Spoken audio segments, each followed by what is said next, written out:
What was supposed to be a night of celebration turned into disaster after 4 friends who were all drunk left the bar in the city without a designated driver. Designate a driver. Don't drink and drive.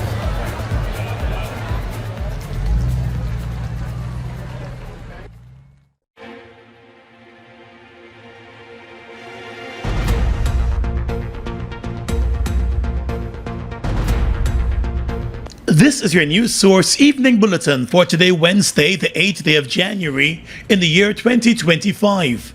I'm Gordon Mosley reporting, and here is what we're tracking tonight.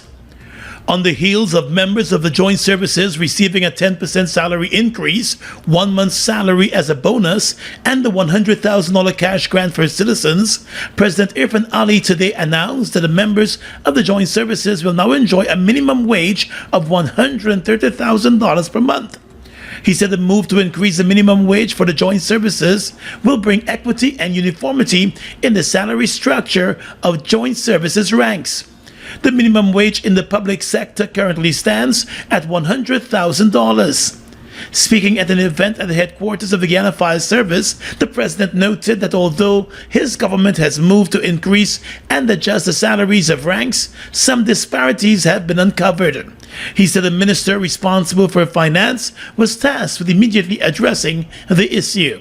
And we had those adjustments in the ranks of our joint services. In the adjustment, there were some anomalies that had to be addressed, one of which was the difference in the basic salary of ranks at the lowest level, that's the level of constable.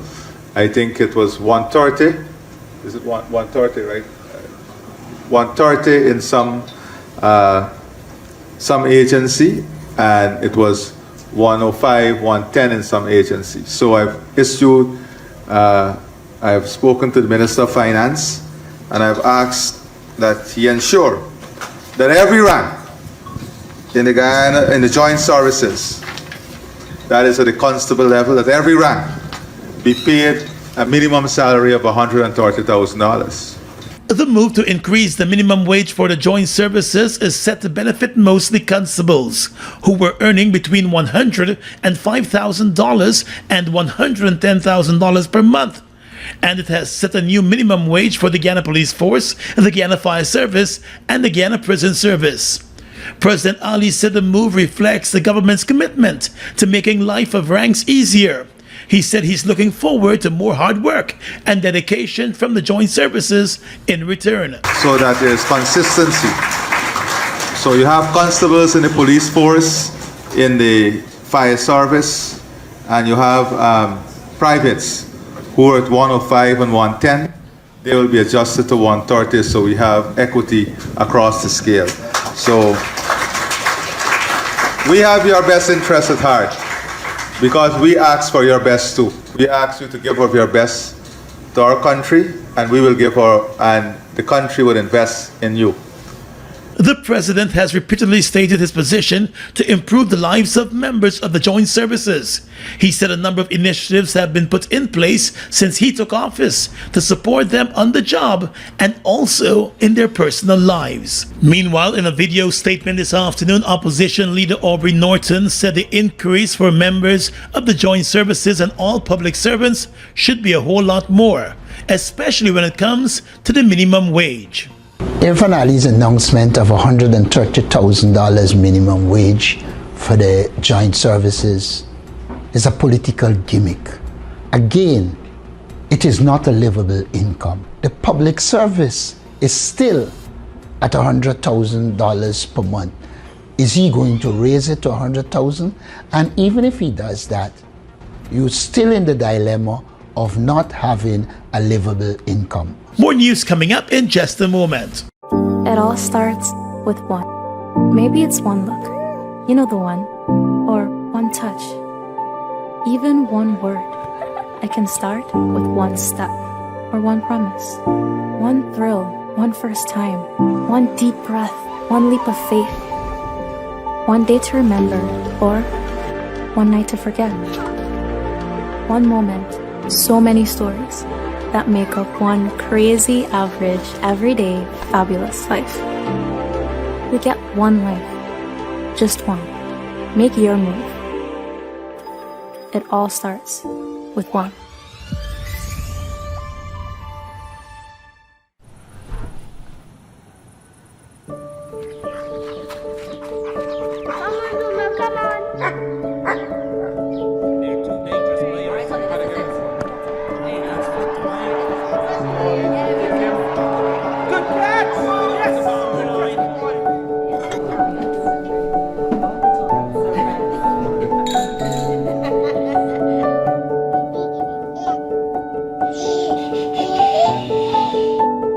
Your own home is so much more than just four walls, floors, and ceilings. It's a lifetime of great memories and stories. Come talk to us and start your journey home today. Republic Bank. We're the one for you.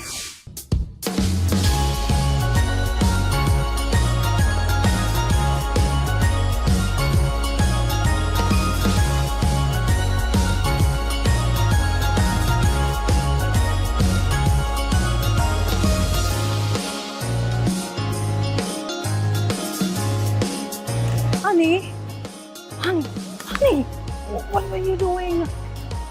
Let's catch up. Let's catch up. Shop $5,000 or more at any Massy stores for a chance to win a 2024 Nissan Qashqai Sense and $100,000 every 2 weeks with Massy Stores Christmas Jackpot Promotion. Guyana, get ready for a special night of 70s soul featuring the Stylistics. God bless you. You make me feel brand new. And Blue Magic. So let the sideshow begin. Hurry, hurry, step right on in. Valentine's Day, February 14th. Save the date. The Stylistics. And Blue Magic, it's classic 70s soul, coming to Guyana Friday, February 14th, 2025. Don't miss it. Make the world go round.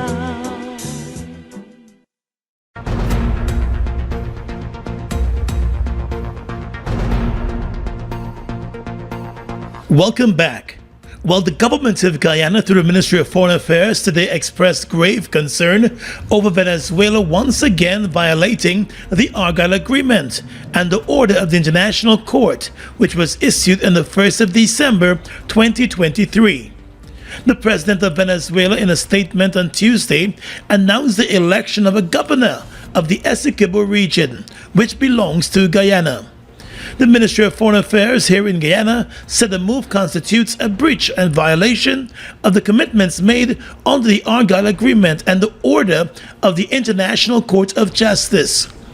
The ministry said the people of Guyana's Essequibo region are Guyanese nationals who live in Guyana's sovereign territory. The Foreign Affairs Ministry said it would therefore be a flagrant violation of the most fundamental principles of international law for Venezuela to attempt to conduct an election in Guyanese territory involving the participation of Guyanese nationals. The Foreign Ministry reminded that the ICJ order, which was issued on the 1st of December 2023, directed that Venezuela refrains from any action that would modify the situation prevailing in Essequibo, which is currently administered by Guyana. The order also emphasized that both states must avoid actions that might aggravate or extend the dispute or make it more difficult to resolve. The ministry said the Venezuelan president's call for the election of a governor for Essequibo represents a blatant disregard for the order of the court.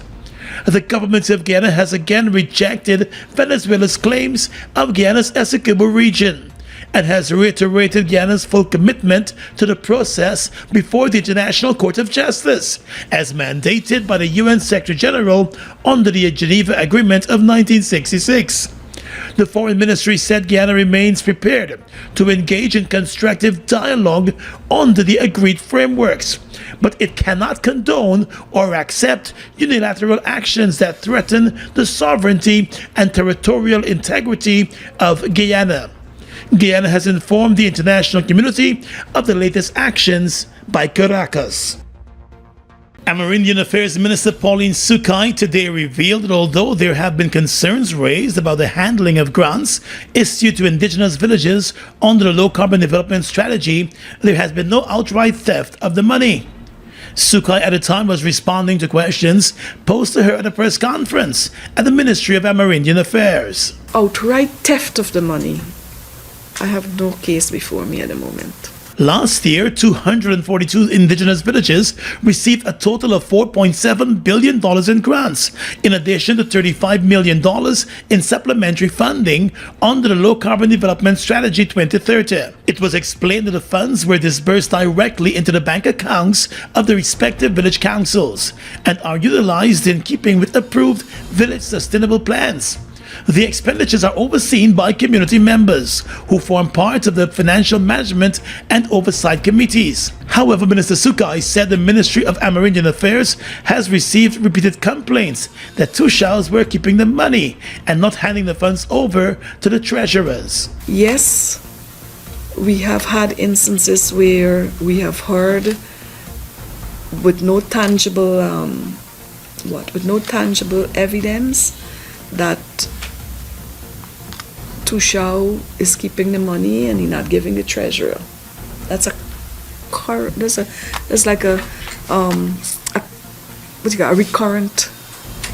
complaint that Tushao is keeping the money and doesn't hand it over to the treasurer. There's a little bit of gray area there that maybe we'll have to look at later on, because Tushao is a signatory to the bank account. Not sure the treasurer is.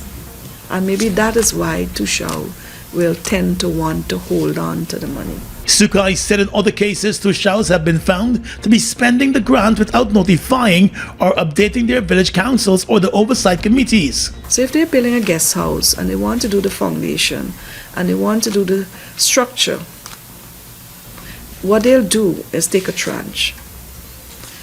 Tushao may be the man keeping the money because he signed for the money and so on, and then he will take it upon himself because he has this document approved by the village and go and purchase. Comes back, doesn't give an account to the village council or to the oversight. Then their internal wranglings that say, oh, Tushao spent all the money. The Amerindian Affairs Minister said in such cases the ministry has provided advice and guidance on how to operationalize the system of expending funds and the importance of reporting both to the village council and the oversight committee. Turning our attention now to the aviation sector, Copa Airlines has announced that it has increased the number of flights between Guyana and Panama with connections to dozens of other destinations. The airline is now offering daily flights between Georgetown and Panama City. In a statement today, the airline said with the expanded service, passengers will enjoy increased flexibility and more travel options now that there is an addition of 2 weekly flights, bringing the total number of flights per week to 7. The airline said the move reinforces its role in connecting Guyana with over 80 destinations in the Americas. Copa began its operations in Guyana back in 2014 and has been offering good services since then. According to the airline's regional sales manager for Central America and the Caribbean, Karen Nan, by increasing the flight frequencies to Guyana, the airline aims to further strengthen the country's ties with the region and open new opportunities for tourism and commerce. She said Copa believes in Guyana's potential and connecting its travelers to the world. The additional flights will operate on Tuesdays, Saturdays, and Sundays. Flight CM181 will depart Panama at 8:57 in the morning, arriving at the Cheddi-Jagan Airport at 1:28 in the afternoon local time. And its return flight CM180 will leave Guyana at 2:23 in the afternoon and land in Panama City at 5:10 in the afternoon local time there in Panama.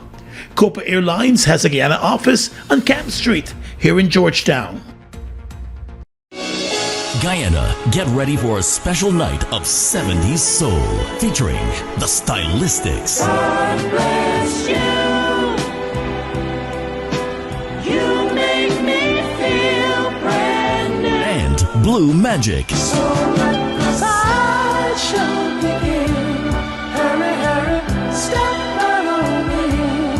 Valentine's Day, February 14th. Save the date. The Stylistics. And Blue Magic, its classic 70s soul. Coming to Guyana Friday, February 14th, 2025. Don't miss it. Make the world go round.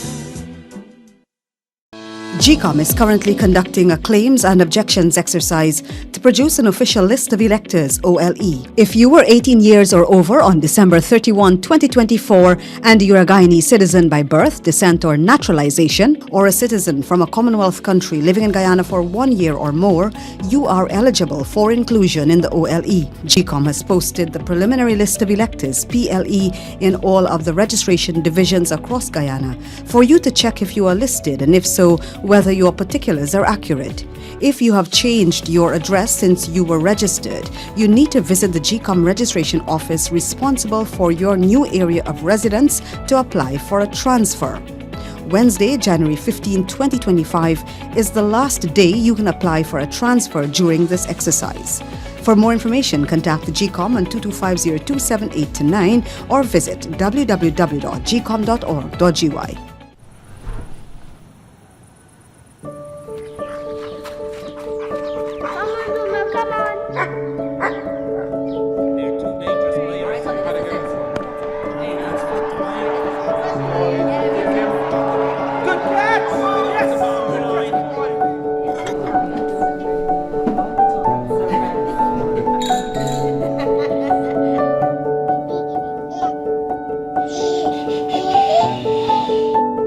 Your own home is so much more than just four walls, floors, and ceilings. It's a lifetime of great memories and stories. Come talk to us and start your journey home today. Republic Bank. We're the one for you. Busta! Busta flavors. We're full of flavors. Busta flavors, that me crave for. We're full of flavors. Tell your neighbors about the Busta flavors. Grab a Busta flavors. Yeah, thirst Busta. Grab a Busta. Busta flavor, taste the savor. Busta flavors. Busta flavors. The Guyana Fire Service today received over $1 billion in new firefighting equipment, with Fire Chief Gregory Wickham calling the investment the largest ever for the fire service. The new fleet of vehicles for the fire service includes 40 pickups, 3 ambulances, 2 fire bowsers, along with water tenders. A telescopic firefighting vehicle, which was also procured, will also be joining the fleet. The firefighting equipment were produced by the UK company Angloco. At the commissioning ceremony today, the fire chief said the country has been facing new challenges as it relates to firefighting because of the development which has been taking place nationwide. As a result, he noted the new fire service equipment will assist firefighters to serve areas that were not previously logistically possible. With the commissioning of these appliances, we would be able to reach those communities that were unreached for many years. That in itself is plausible. Your support not only strengthens our fire service, but also ensures that our community remains resilient and protected in times of need and stress, fire-related. Home Affairs Minister Robeson Ben, in delivering remarks, noted that the investment should not be seen in isolation. He said the Guyana Fire Service continues to battle a number of fires in the hinterland and on the coastland, and would sometimes face challenges in terms of resources. Want to have, and we are working at building faster response systems, more efficient response systems. We have put in place a monitoring room with cameras and GPS tracking for the vehicles. We want to make sure that the vehicles are properly maintained, managed, tracked, and do not fall into misuse. And we want to call and to exhort upon the managers in the fire service and to firefighters and the emergency medical technicians to consider what we do and how we do here, particularly at this momentous occasion, let us take some time a bit to consider the matter, to do some introspection, to join up with the issue of protecting our people, our friends and families. The minister said the fire service has also seen tremendous turnaround recently with the construction of 6 new fire stations. He also signaled the government's intention to increase the number of fire boats patrolling the waterways. President Irfan Ali, in his address, noted the massive loss and disruption that fires continue to cause across the country. To this end, he said the government will ensure that the key investments are made for the fire service. And that is why we have to invest in communities and build a capacity within communities. Timely response is critical to effective firefighting, as the first few minutes of a fire are often decisive in preventing loss of life and minimizing damage. Recognizing this urgency, we are prioritizing the deployment of early responders within communities to tackle fires immediately upon outbreak. The president said the end goal is to ensure that every community in the country is organized to respond to fires. He also said that new fire hydrants will be installed across Georgetown and across populated communities in the country. Well, almost 3 months after a gold mining worker was abducted at a Giftland parking lot and later robbed of millions of dollars, a police lance corporal was taken before the court and charged with conspiracy to commit a felony. Police Lance Corporal Delon Young appeared in court on Tuesday before Magistrate Clive Nurse, where the conspiracy charge was read to him. A police statement indicated that he was granted bail in the sum of $40,000 after pleading not guilty to the charge. Another police officer, whose name has not been released by the force, is to be charged under the Disciplinary Act for the unauthorized use of a police vehicle. The Director of Public Prosecutions had initially recommended that both policemen face criminal charges, but the matter was further investigated and resubmitted to the DPP, resulting in just one of the 2 ranks facing the court. Meanwhile, another suspect in the same case, 29-year-old Okima Bramil, was arrested by the police this morning along the Suzaik-Linden Highway. He is suspected of being the mastermind in the abduction and robbery. Police investigators have said that charges are being prepared to be laid against him. 3 persons were caught on camera at the Giftland parking lot back in October last year, forcing gold miner Kevin Fitku out of his vehicle and into the back of a waiting car. The man later told news source that he was held at gunpoint and later forced to take the men to his home at Providence, where he was robbed of $9 million that belonged to his family's trucking business. He said the following day the 3 men returned to his home in a police vehicle, demanding more money. However, they left empty-handed as he told them he had nothing more to offer. Fitku later reported the abduction and robbery to the police, and based on video recordings of the incident, the 3 suspects were identified. A family outing in Linden to celebrate the 18th birthday of a young man who was visiting from the United States turned tragic on Boxing Day, when the youth lost his life by drowning. The dead young man has been identified as Demarius Willibus Payne from Atlanta, Georgia. According to reports, the 18-year-old was in a small boat with other relatives in the Demerara River at Kamaka in Linden, when the boat suddenly capsized and started to sink. The youth reportedly panicked and suffered cramps while assisting in saving the lives of some of his relatives who were overboard. He was pulled from the river by other relatives in a semi-conscious state, but died as he was being rushed to the Linden Hospital. In a statement, the police said he was pronounced dead on arrival at the hospital by the emergency doctor who was on duty. A post-mortem examination was later performed on his body, and that examination determined that he died by drowning. Family members have been left devastated by the tragedy and said they are still trying to cope with the reality of Demarius no longer being with them. They said it is especially painful that he died on his birthday. He is being buried in Atlanta, Georgia.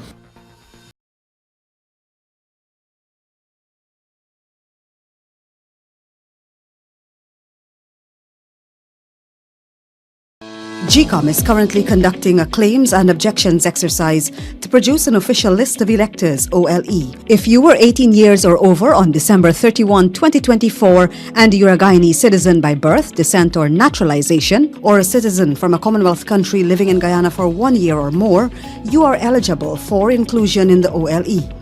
GECOM has posted the preliminary list of electors, PLE, in all of the registration divisions across Guyana for you to check if you are listed and, if so, whether your particulars are accurate.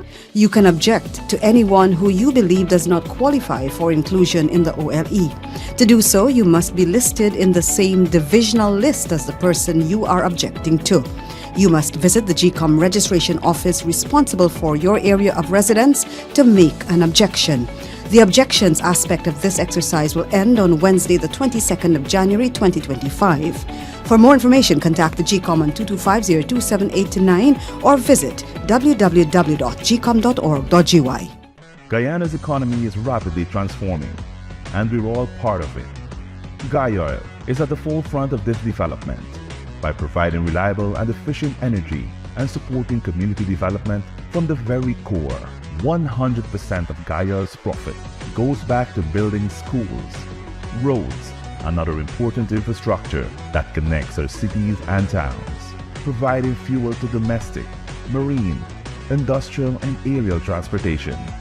Guyoil has now repositioned itself as a market leader in the petroleum industry, building a better future for all of us.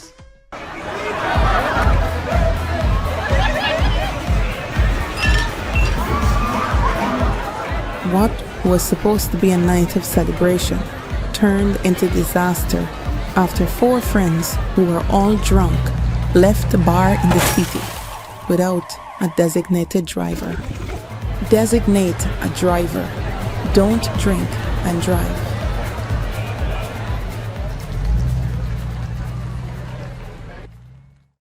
It all starts with one. Maybe it's one look. You know the one. Or one touch. Even one word. I can start with one step. Or one promise. One thrill. One first time. One deep breath. One leap of faith. One day to remember. Or one night to forget. One moment. So many stories that make up one crazy, average, everyday, fabulous life. We get one life. Just one. Make your move. It all starts with one. With your regional and international news tonight, I am Svetlana Marshall in the region. BBC in a report said Panama has insisted that its sovereignty over the Panama Canal is non-negotiable after U.S. President-elect Donald Trump refused to rule out military force to seize it. Trump made a remark during a news conference on Tuesday, at which he also falsely stated that the Panama Canal was being operated by Chinese soldiers.